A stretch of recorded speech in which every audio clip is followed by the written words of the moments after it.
ఈరోజు కార్తీక బహుళ నవమి తిథి ఉంది, గురువారంతో కలిసి వచ్చింది. ఈ సందర్భంగా ఎలాంటి విధి విధానాలు పాటిస్తే సమస్త శుభాలు చేకూరతాయో నేటి శుభం లాభం అనే శీర్షికను పరిశీలిద్దాం. కార్తీక బహుళ నవమి రోజు ఉదయం 11:45 అంటే అభిజిత్ ముహూర్తంలో శివాలయ ప్రాంగణంలో నందీశ్వరుడికి సమీపంలో ప్రమిదలో నువ్వుల నూనె కానీ అవిసె నూనె కానీ పోసి దీపాన్ని వెలిగించినట్లయితే అష్టమ శని అర్ధాష్టమ శని దోషాలన్నీ తొలగింపజేసుకోవచ్చని, జ్యోతిష శాస్త్రపరంగా ఉన్న కుజదోష తీవ్రతను తగ్గింపజేసుకోవచ్చని ప్రామాణిక గ్రంథాలన్నీ తెలియజేస్తున్నాయి. కాబట్టి కార్తీక బహుళ నవమి సందర్భంగా అందరూ కూడా మీకు దగ్గరలో ఉన్న శివాలయానికి వెళ్ళండి.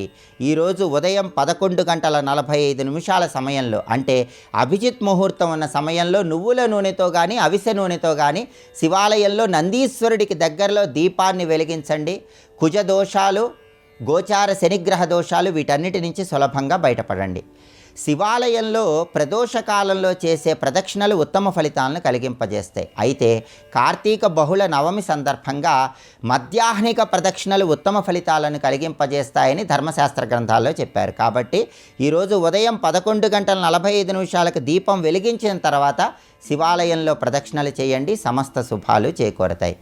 అలాగే కార్తీక బహుళ నవమి సందర్భంగా కొన్ని ప్రత్యేకమైన దానాలు నిర్వహించడం ద్వారా ఉత్తమ ఫలితాలు కలుగుతాయని దేవగురు అయినటువంటి బృహస్పతి బార్హస్పత్య స్మృతి అనే గ్రంథంలో తెలియజేశాడు.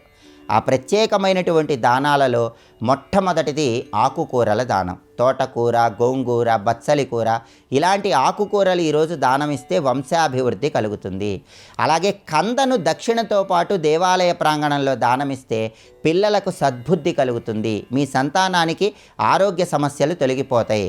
అలాగే ఈరోజు దేవాలయ ప్రాంగణంలో మినపపప్పు ఎవరికైనా దానం ఇచ్చినట్లయితే సంపూర్ణంగా నవగ్రహాల అనుగ్రహానికి సులభంగా పాత్రులు కావచ్చు.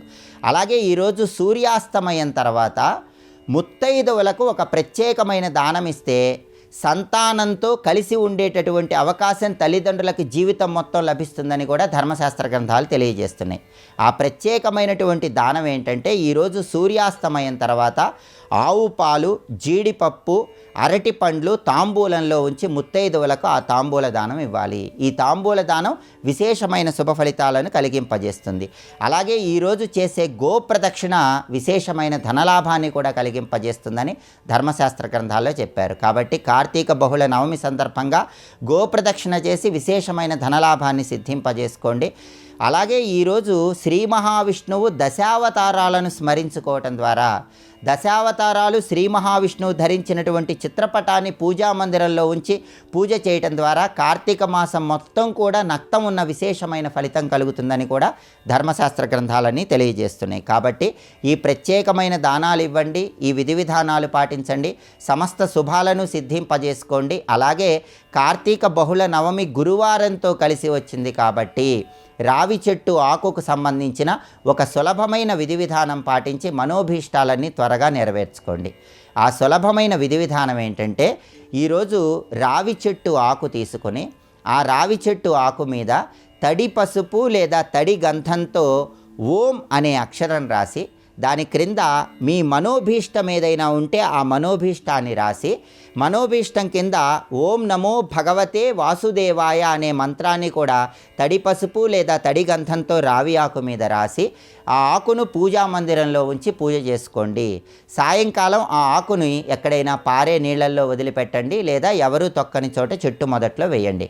కార్తీక బహుళ నవమి గురువారంతో కలిసి వచ్చిన తరుణంలో ఇలా ఎవరైతే రావి ఆకు మీద మనోభీష్టాన్ని రాసి ఓం నమో భగవతే వాసుదేవాయ మంత్రాన్ని రాసి సాయంకాలం వరకు పూజా మందిరంలో ఉంచి తర్వాత దాన్ని ఎక్కడైనా చెట్టు మొదట్లో లేదా పారే నీళ్ళల్లో విడిచిపెడతారో వాళ్ళకి శ్రీమన్నారాయణమూర్తి సంపూర్ణమైన అనుగ్రహం వల్ల అతి త్వరలోనే మనోభీష్టాలు సులభంగా నెరవేర్చుకోవచ్చని పరిహార శాస్త్రం మనకు తెలియజేస్తోంది. ఈ విధి విధానాలు పాటించండి, సమస్త శుభాలను సిద్ధింపజేసుకోండి.